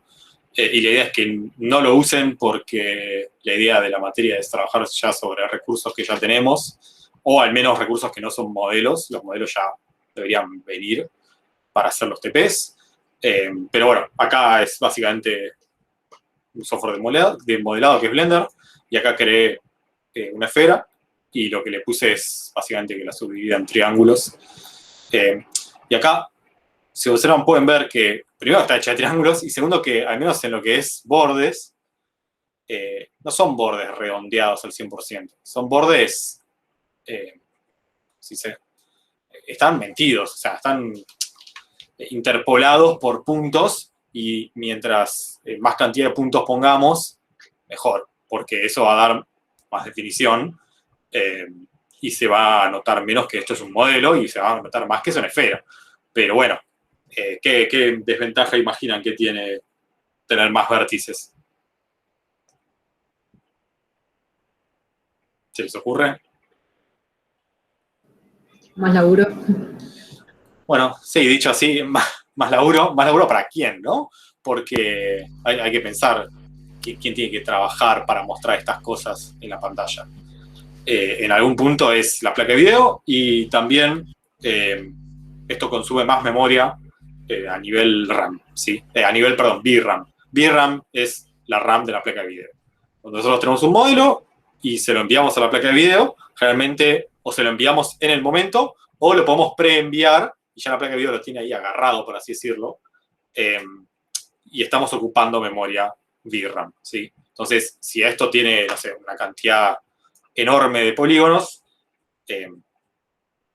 bueno, en realidad de vértices, la placa de video va a tener que almacenar más floats y por ende más memoria. Y además, la placa de video después hace un procesamiento para llevar esto a pantalla, lo vamos a ver en 2 clases, y eso también es costoso, ¿sí? Pero bueno, al menos acá tenemos una esfera hecha de triángulos. ¿Alguna pregunta por ahora con esto?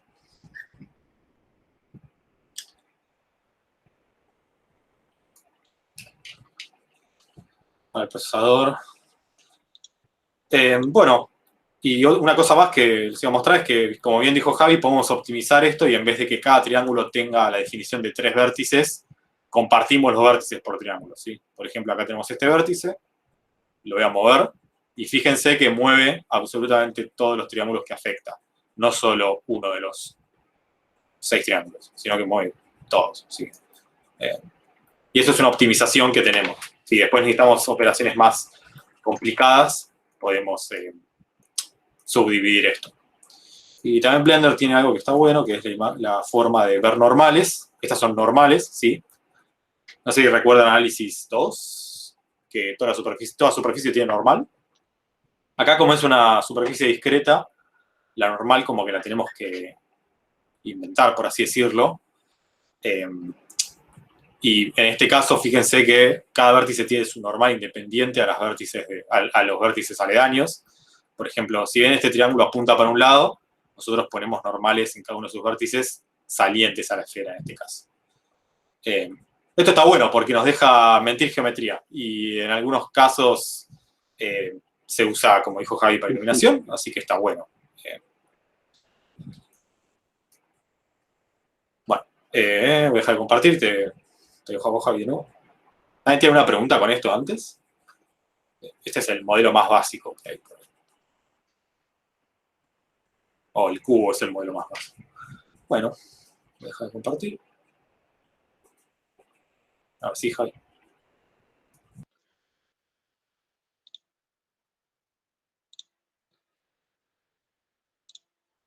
A ver.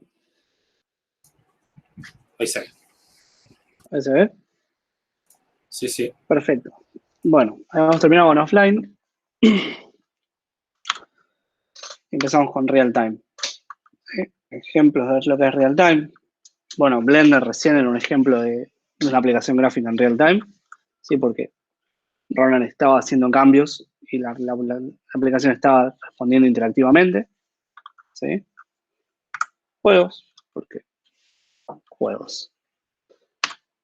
Entonces, nosotros ahora vamos a hablar, ¿sí?, del concepto de render loop, que es, a priori, cómo hacemos para convertir todos nuestros mesh e información de la escena en una imagen que va a la pantalla.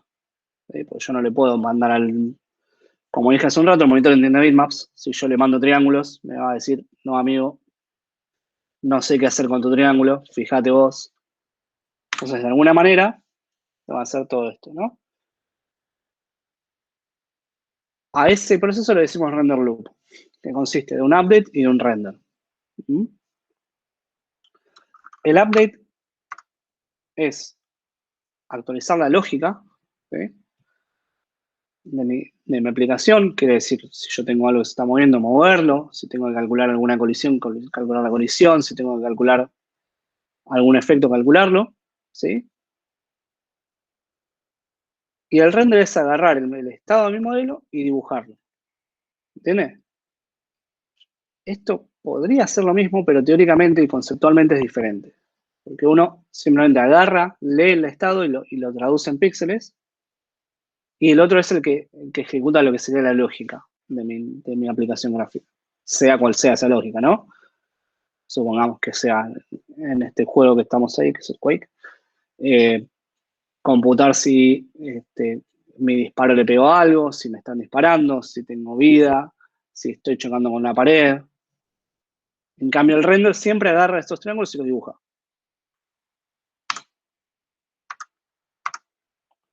¿Sí? Y este loop se va a repetir idealmente 60 veces por segundo. Ahora hay monitores que soportan más frames por segundo. Hay muchos juegos que lo bajan a propósito para tener más performance. Pero a priori 60 frames por segundo, o sea, 60 cuadros generados por segundo es un objetivo bueno, que no mucha gente alcanza. De hecho, en el TP le esperamos que sea por lo menos 30. ¿Sí? Pero piensen que en principio todo su código debería estar preparado para correr 60 veces por segundo, sin parar. Y nunca caer de esa.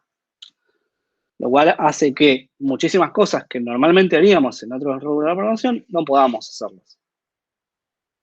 Un error muy común entre alumnos que vienen más acostumbrados a una programación como la que se ve en diseño, como la que se ve en paradigmas, que no está mal, o sea, es tratar de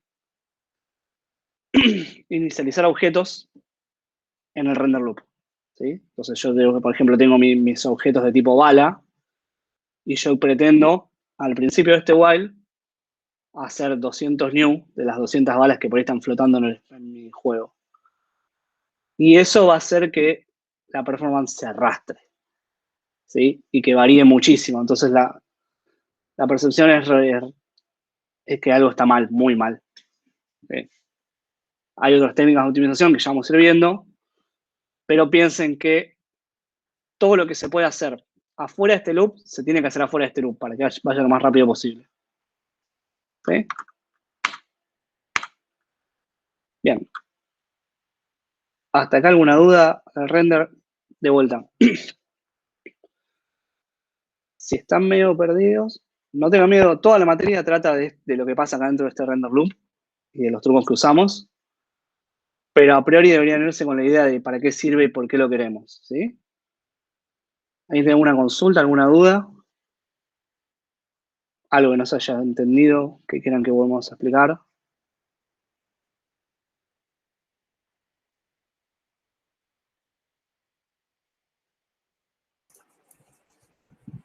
Federico pregunta cómo sería ejecutar algo fuera del loop. Y antes de empezar, en principio. En principio no. La única manera es cuando vos cargas tu juego, cargas tu aplicación gráfica, si vos ya sabes los recursos que vas a necesitar, los precargás. ¿Sí? Entonces los tenés ahí guardados a la espera. El ejemplo más tonto, o sea, más simple de entender es esto que yo dije de que no conviene hacer muchos new dentro de mi loop. Es decir, yo tengo un pool de objetos y los voy reutilizando. Entonces la memoria ya está asignada, no es caro, y me ahorro la llamada al sistema operativo que por ahí le pegas, tira un page fault y tenés que, digo, es mucho más caro. ¿Sí?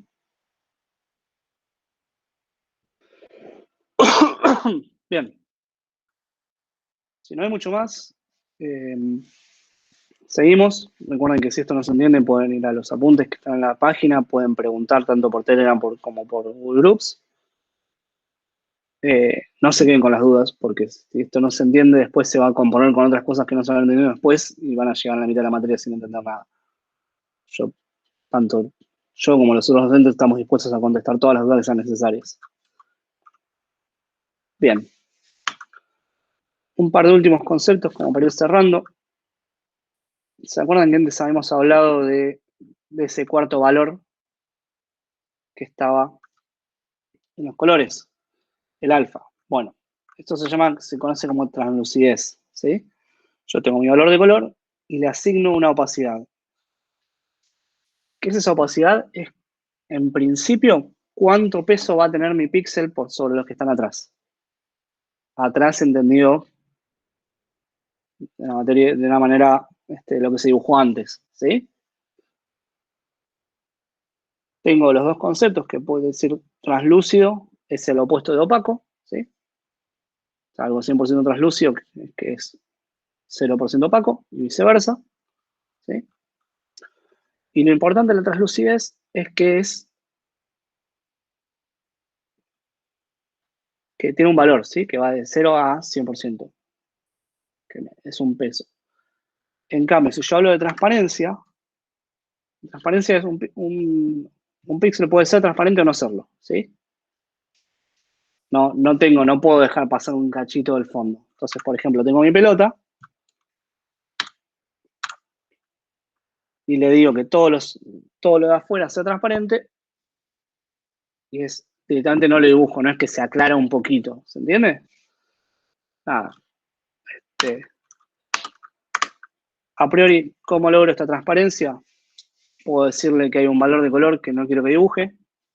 Entonces, el blitter, que era un chip en las placas de video muy viejas, ahora ya ni siquiera existe más, se hace a nivel. Lo que hacía era, si veía ese valor, lo descartaba. Entonces, cuando iba a escribir el área de memoria que después lee el monitor, si veía este magenta, no lo ponía y listo. ¿Sí?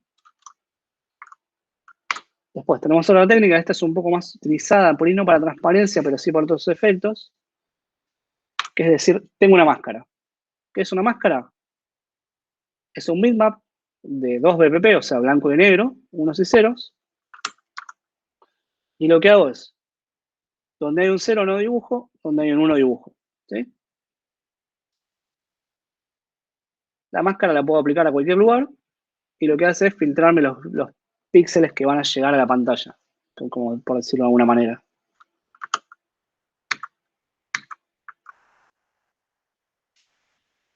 Y por último tengo lo que se conoce como alpha blending. ¿Sí? En principio la transparencia anterior, que la que habíamos hablado, le aplicaba la transparencia a toda la imagen. ¿Sí? Entonces tengo mi vasito, le aplico una transparencia constante y me queda esto que es rarísimo porque, digo, no es lo mismo la translucidez de un limón que la translucidez de un vidrio. ¿Entiendes? Entonces llego y lo que hago es decir el canal alfa, que es este cuarto número que se ponían los valores de color, ¿sí? Que es un valor de transparencia por píxel de mi imagen, de mi mapa. Entonces esto me va a dejar hacer una transparencia a nivel píxel, que queda muchísimo mejor que cualquier otra cosa que pueda hacer, que una máscara, ¿se entiende? El alpha blending se usa muchísimo. Así que está bueno por lo menos entender conceptualmente cómo funciona, ¿sí? Para después ver cómo lo vamos aplicando. ¿Me siguieron hasta ahí? Bueno. En principio, hoy vimos un montón de cosas. Vimos qué es una imagen, qué son los píxeles. Ahora te contesto un poco de eso, Fernando. Déjame terminar esto y lo charlamos, ¿sí? ¿Qué es un color? ¿Cómo lo representamos? RGB. La resolución en bits, que significa 32 bpp, 64 bpp. ¿Cómo almacenamos una imagen? ¿Sí? La rasterizamos, ¿qué hacemos? Pues guardamos primitivas. Las características de esa imagen, el aspect ratio, la resolución, Después vimos el ciclo en tiempo real, triángulos images del Silicon Graphics Model, tipos de renderizado, y para finalizar, transparencia y translucidez. ¿Sí? De vuelta, las PPT están subidas. Si alguno de estos temas no le quedó claro, pregunte, búsquelo. La idea es que esto se salga de acá. Están en la página, y si no están, van a estar en este fin de semana. Las PPTs. Bien. ¿Alguna duda, alguna pregunta? Van a mejorar los memes. Lo prometo, este es el peor de todos. Vamos a responder ahí el chat. Es un sistema operativo mejor que otro entre Linux, Windows y macOS. Sí, o sea, no, en realidad no debería haber mejor que otro, pero por tema drivers, Windows tiene más compatibilidad, más que nada con DirectX. Es una pena, la verdad, porque a mí me gustaría, yo trabajo en gráficos y me encantaría tener Linux y jugar juegos en Linux y hacer todo lo que hago en Linux, pero lamentablemente todo esto se lleva mejor con Windows. De hecho, hace un tiempo una persona me preguntó, che, tengo una Mac, ¿qué puedo jugar en Steam? Que es una plataforma de videojuegos. Y la lista no era muy grande. Cada vez está abriéndose más, y cada vez hay APIs gráficas que están mejorando sus drivers. Pero bueno, Sí, no, pero la lamentablemente. respuesta es, en líneas generales, Windows le pasa el trapo a casi todo. Los drivers suelen estar mejor programados, los programas gráficos suelen estar pensados para Windows. Dicho esto, y hilvanando con la pregunta de Maximiliano ahí abajo, que dice que software necesitamos para la materia,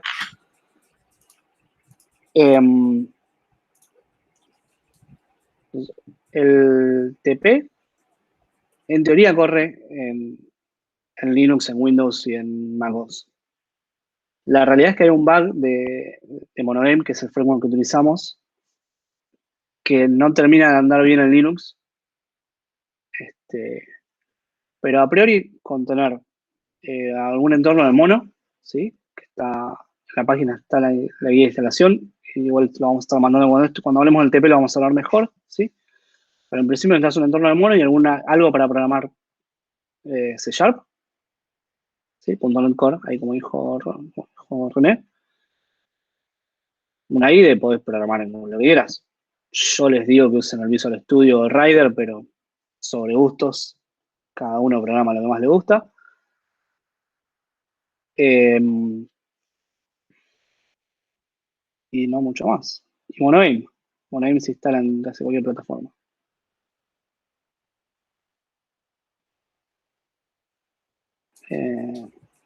¿Alguna otra pregunta?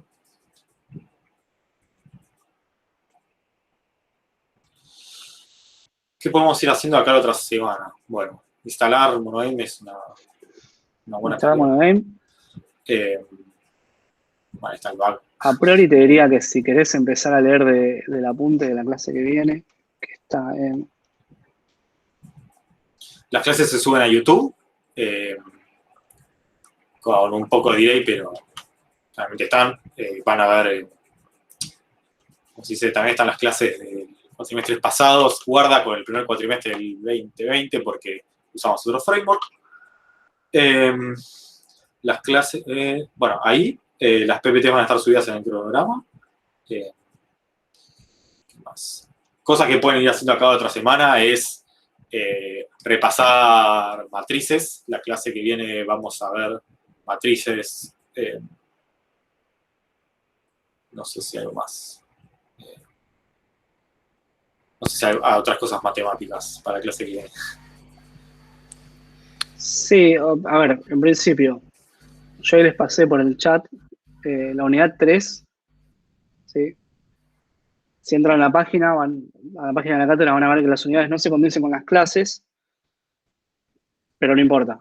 La clase que viene vamos a ver la mayoría de parte del contenido de la unidad 3, ¿sí?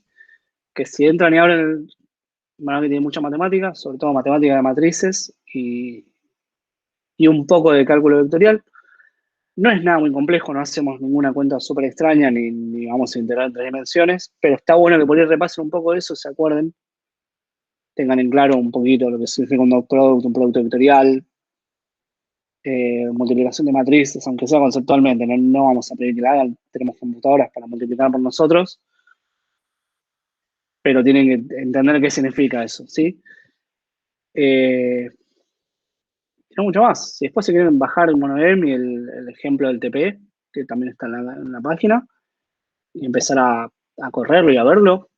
Yo creo que Ramos tenías un ejemplito ahí para mostrar. Sí, iba a mostrar eso. Primero quiero ver si hay alguna otra pregunta antes. Sí, hay uno ahí que dice: virtualización de Windows funciona de la misma forma, afecta al rendimiento. Directamente lo mata. No. Sí, Te va a sí. convenir o trabajarlo en Linux sabiendo que está el bug ese, o tener una instalación fresca de Windows. Sí, igual el Linux anda, no es que no. Tiene ese bug que se puede arreglar, que está ahí en lo que pasó René. Lo que te va a pasar es que nosotros dependemos de la placa de video. Y salvo que tengas virtualizado con acceso directo a la placa de video, que no lo vi mucho funcionar en ningún lado. Si vos te querés mandar a hacerlo, sos libre de hacerlo, no te vamos a poner el soporte, lamentablemente. Si no, lo que pasa es que la placa de video no está. Y gráficos sin placa de video, aunque sea una placa de video integrada, vas muerto. Lo que te va a pasar es que si trabajás el TCP, que es el ejemplito básico con el loguito girando, va a andar. Algo mal va a andar, depende de la máquina que tengas. El tema es cuando empiezas a hacer el TP y le empiezas a cargar modelos, se va a arrastrar. Vas a empezar que empiezan a saltar las cosas, te caen los FPS. De hecho, si quieres usar el mouse, se empieza a volver loco. Tiene varios problemitas. Elige el que quieras, hay 3 opciones. Va, que quieras no. De las 3 opciones que hay, el que quieras. Visual Code, Visual Studio. Si tenés Mac, Visual Studio para Mac. O Rider, que es el de JetBrains. Cualquiera de los 3 funciona. ¿Para qué está preparado la gente de MonoGame? ¿En qué programa? Visual Studio. En Windows. Funciona en Mac, sí, con Visual Studio Mac, con Rider o Visual Code. Y en Linux, con Rider o Visual Code. El problema particularmente es con modelos que tengan texturas. Rompe por una librería de Linux que está arreglado, pero la gente de MonoGame nunca sacó el parche. O sea, la revisión nunca la sacaron. Entonces, tendrían que colgarse de la rama de develop y ya empezaría a ponerse un poquito más complicado. O analizar el bug y ver cómo encontrar la vuelta. Pero eso, no sé si entra en lo que queremos que le dediquen tiempo. Claro. O sea, la experiencia fácil, Windows Visual Studio. Lamentablemente, a mi pesar, trabajo todos los días en Linux, pero es la fácil, la que no va a tener menos problemas. De hecho, hay 2 o 3 problemas del instalador de MonoGame que les puede tirar, instalan 1 o 2 cosas de C++ y sale andando. En Mac anda, Linux van a pelear con cosas que tal vez si pueden evitarlo, evítenlo. Visual Studio 2019, sí, Community te alcanza.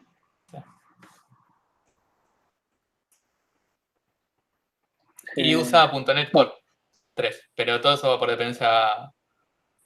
O sea, MonoGame va todo por dependencia Nugget, así que no se preocupen por eso.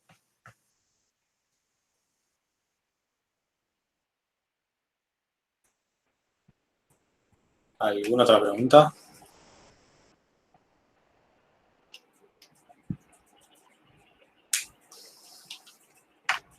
Bueno, voy a empezar a compartir si les parece.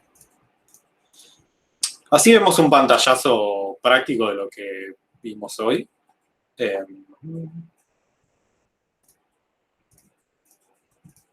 Esto es... a ver,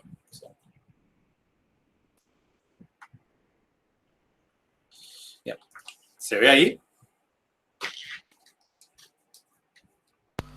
Ahí Sí. se ve. Buenísimo. Este es uno de los dos repositorios que van a usar. Este es el del TP, o sea, este es el template que van a usar para el TP. Ustedes clonan esto con una serie de pasos que van a ver en un CIAD al trabajo práctico. Clonan esto y van a poder empezar a trabajar en gráficos. Y es bastante parecido a Java, si lo hicieron C#. Nada, básicamente es orientado a objetos y también tiene un poco de funcional, pero más que nada eso. Y lo que les anticipamos antes es que, bueno, tenemos un render loop y tenemos métodos como update y render. Y antes de eso siempre se llama una inicialización. Entonces, lo que voy a mostrar ahora es una clase que se llama game, que básicamente es el juego de la aplicación gráfica. Está muy bien comentada, pero si tienen alguna pregunta igual tírenla por el grupo. Y bueno, esto vamos a hacer un repaso por ahora. Tiene un constructor, inicializa todos los recursos que necesita. Tiene algo que se llama content, que es básicamente un manejador de contenido, básicamente para cargar todos los recursos que necesitemos, por ejemplo, texturas, sonidos, modelos 3D, efectos y más. Y algunos flags más, ¿sí? Por ejemplo, que el mouse sea visible. Bueno, tenemos algunas variables y acá tenemos un método que es importante, que es el initialize. Esto es lo que se llama antes de entrar en el loop y está bueno porque acá podemos inicializar todo lo que necesitamos de manera... O sea, todos los recursos que necesitamos ahora para después usarlos, ¿sí? No vamos a ir en detalle bien qué hace cada una de estas cosas. Solo veamos que acá, por ejemplo, estamos diciendo el tamaño de la pantalla. Y también estamos asignando un color, que ahora vamos a ver qué es. El load content, que bueno, es casi como el initialize, pero lo que hace es eso, cargar contenido. Y fíjense que esto, bueno, carga contenido. Acá carga un modelo 3D, ahora vamos a ver cómo se ve. Y carga un efecto, que también lo vamos a ver a futuro. Y acá está lo importante, ¿sí? Update. Update es uno de los dos métodos más importantes. Lo que hace update es correr un montón de veces por segundo y actualiza nuestra lógica, ¿sí? Por ejemplo, lo que hace update acá es que si estoy apretando la tecla escape, salga del juego. Y otra operación que acá vamos a ver qué hace, ¿sí? Por ejemplo, acá una variable flotante que es rotation, le asigna todo el tiempo que pasó desde que empezó la aplicación. Entonces, si yo pongo un breakpoint acá para debuguear, podemos ver qué valor tiene esto. En este caso pasaron 0, bueno, muy poco tiempo pasó desde que empezó la aplicación.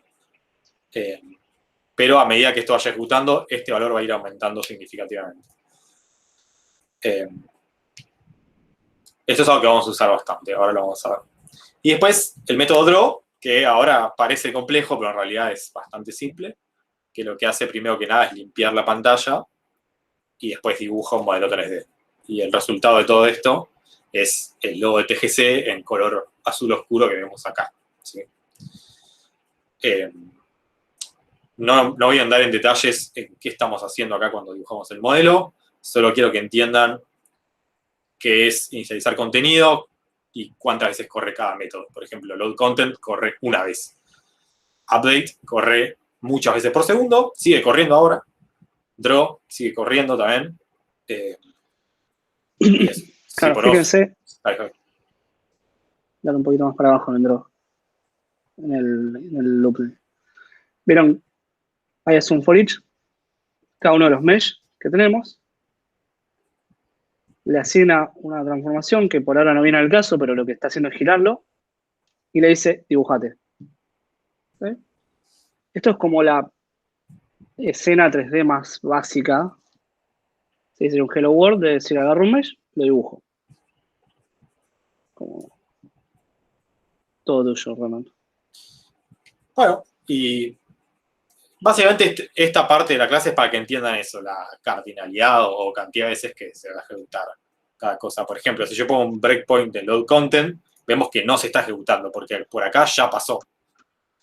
Si pongo un breakpoint en el update, está pasando todo el tiempo. Y si yo le doy continue, o sea, salteo el breakpoint, de nuevo, y de nuevo, y de nuevo, y de nuevo, porque eso está pasando todo el tiempo, ¿sí? ¿Cuántas veces por segundo? Depende de la aplicación gráfica. En este caso creo que era 60 veces por segundo. Y el draw lo mismo. Vamos a poner un breakpoint en el draw. Se ejecuta, y se ejecuta, y se ejecuta, y nunca va a salir de acá, a menos que, bueno, toquemos la tecla escape. Puedes poner el monogame mientras estás poniendo el breakpoint. Para que se vean cómo va girando. ¿Puedo poner cómo? Claro. Poner el monogame en el costado mientras le pusiste el breakpoint al update. ¿Esto decís? El tema es que no me va a dejar de ejecutarlo. Porque cuando pongo el breakpoint no te deja hacer la aplicación. Esto es algo común. Pero Está bien. no pasa nada. Bueno, yo acá, bueno.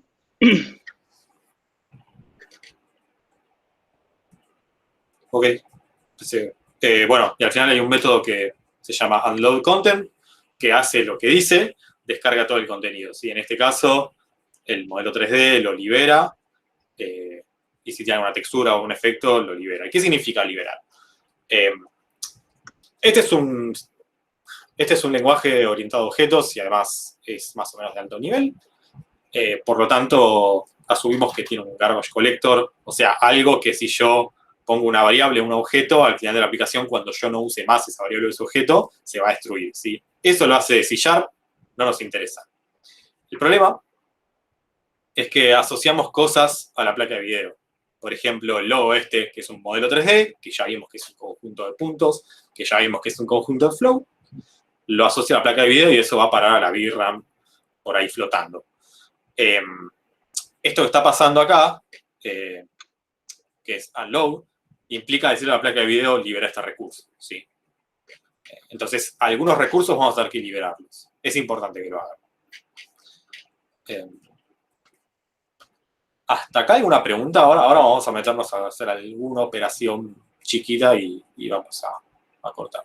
¿Alguna pregunta?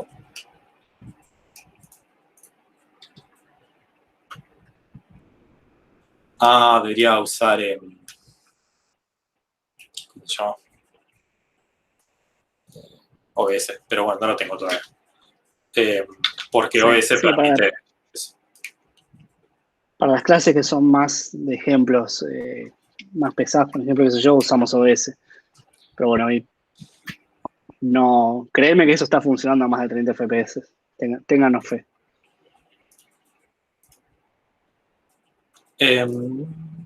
Bueno, de nuevo, esto es cuestión de que se metan y empiecen a leer, está todo muy bien comentado. Pero bueno, vamos a ver qué pasa con, por ejemplo, esta variable que es el tiempo del juego y el total de segundos que pasaron. Ok. Vamos a debuguear y vamos a entrar acá porque esto es el tiempo que pasó desde la última llamada update. Y fíjense, es 0,01666 periódico. ¿Sí? Esto es 1 sobre 60. 16 milisegundos. Exacto. Esto implica que desde la última llamada de update pasaron 16 milisegundos, como dijeron.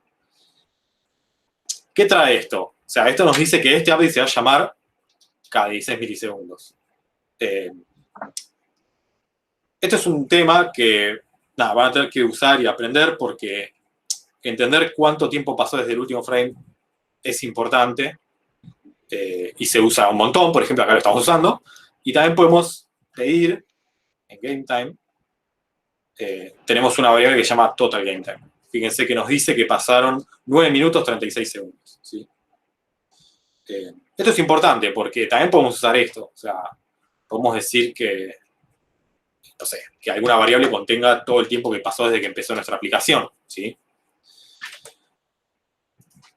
Vamos a dar un ejemplo. No sé, tenemos, por ejemplo, el color declarado por ahí arriba de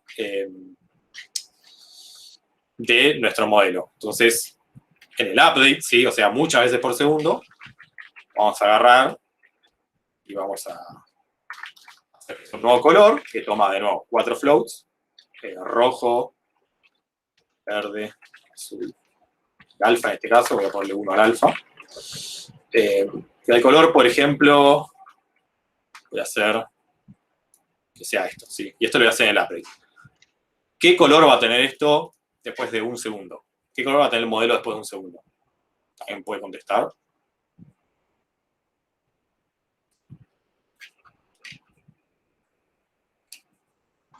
¿Eso en un float? Porque leo 0F, no. Sí, 0F, es un float. Mm. O sea, acá estoy asignando el color. ¿Qué color es este? Te dijeron, azul. Ok, lo dijeron por el chat. Anímense a prender el micrófono, no los puedo escuchar ahora. Esto va a ser azul, ¿sí? Entonces, cuando doy play, si bien esto está pasando, no sé, 60 veces por segundo, al fin y al cabo esto va a ser siempre azul, porque todas las vueltas de update estoy diciendo pintate azul, ¿sí? Bien. ¿Sí? ¿Alguna pregunta hasta acá? ¿Sí? Estamos asignando un color nada más.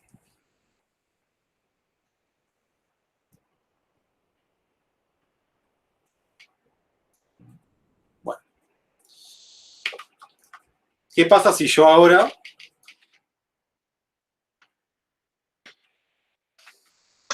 hago esto? ¿Sí? ¿Qué significa esto? Le estoy asignando a uno de los canales la cantidad total de segundos que pasó desde que empezó el juego. ¿Sí?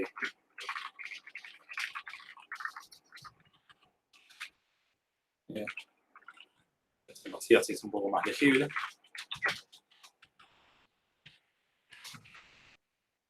Le estoy asignando al canal azul la cantidad de segundos que pasó desde que empezó el juego. ¿Qué va a pasar?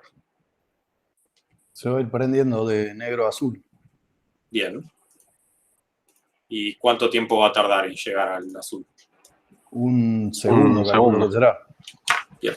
Vamos a darle play. Vamos a Después confirmar. de eso, ¿qué pasa? Ah, qué buena pregunta. Bueno, ya pasó un segundo.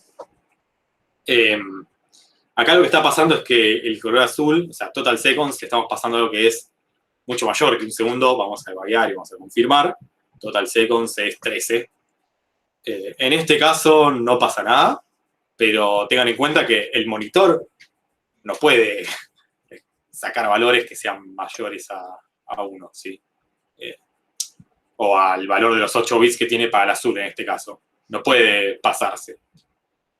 Entonces, bueno, en este caso, nuestra placa de video dice, redondeamos de 0 a 1, ¿sí?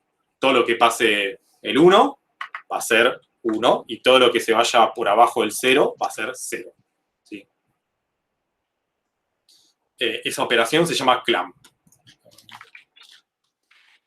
Creo que la tienen. Sí, vamos a... Una librería que se llama MathHelper, que es muy buena. Acá está clamp. No sé cómo me escuchó Visual Studio. Vamos a hacer total seconds. Y fíjense, tiene un valor mínimo y un valor máximo. Utilizamos este valor. Ahora voy a dar play. Vamos a pasar también de nuevo a azul. Pero nos resguardamos de que total seconds nunca pase de 1, ¿sí? Porque esto lo que hace es poner esta variable entre estos dos valores. Si es mayor, toma el mayor. Si es menor, toma el menor. Y si está en el medio, toma el del medio, ¿sí? ¿Una pregunta hasta acá? Voy a volver. Esto, si bien lo estoy explicando ahora, estaría muy bueno que se pongan a jugar y a romper, ¿sí? Rompan todo lo que sea todo lo que puedan editar, rómpanlo, cambien los colores, cambien todo lo que tengan que cambiar para experimentar y ver el efecto que tiene lo que hacen, ¿sí? Bueno. ¿Qué pasa si yo muevo esto a load content? No tengo acceso a ventana. Genial. Pregunta para otro día.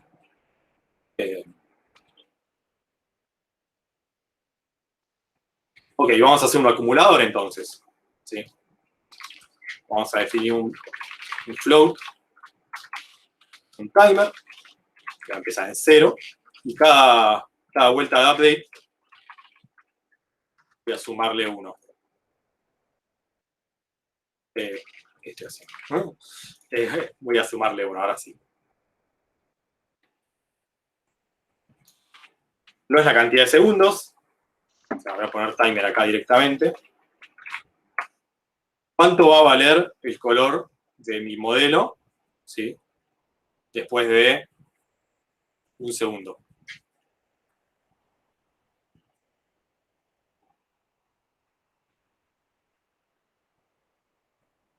Esto ¿Va lo a ser declaré. todo el tiempo negro? ¿Por qué? El valor inicial de timer. Porque Oh, solo claro, se vale. cobra una vez. Muy bien. Les contestaron, entendieron cuántas veces se llama load content y cuántas veces se llama update. Y también cómo es el scope de cada método, ¿sí? Primero va a llevar a load content, primero hay que inicializar esto, después va a llamar a load content y va a asignar negro al color y nunca más va a llamar a load content. Entonces este color nunca se va a pisar.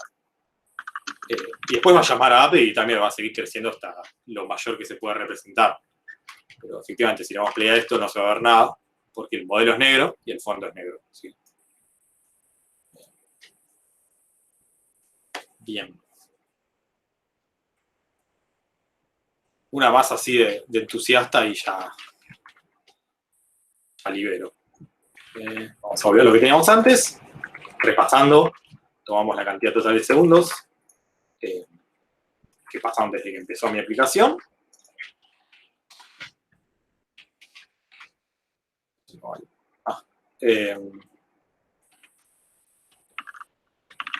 Y en base a eso estoy actualizando mi color, ¿sí? Vamos a hacer alguna operación, por ejemplo, no sé si la tengo. Es módulo, bueno. ¿Qué pasa si hago esta operación? ¿Sí? Esta operación es módulo, implica que va a tomar el módulo de total seconds, el valor que sea que tenga, y 1. ¿Cómo se va a comportar esto en el update?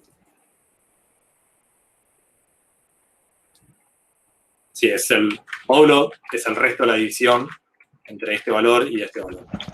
Haría que parpadee, puede ser que vaya como subiendo la intensidad y bajando. No, Bien. subiendo, desapareciendo, subiendo, desapareciendo. Muy bien. Algo así.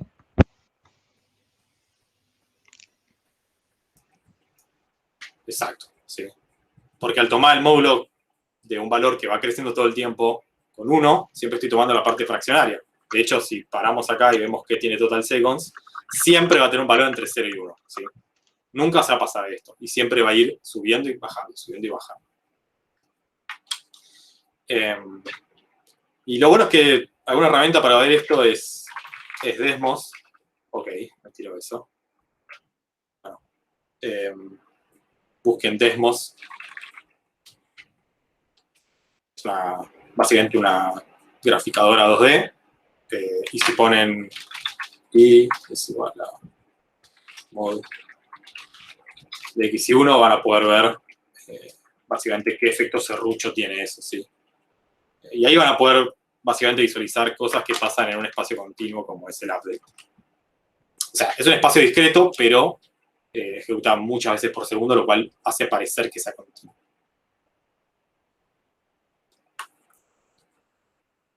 ¿Alguna pregunta hasta acá?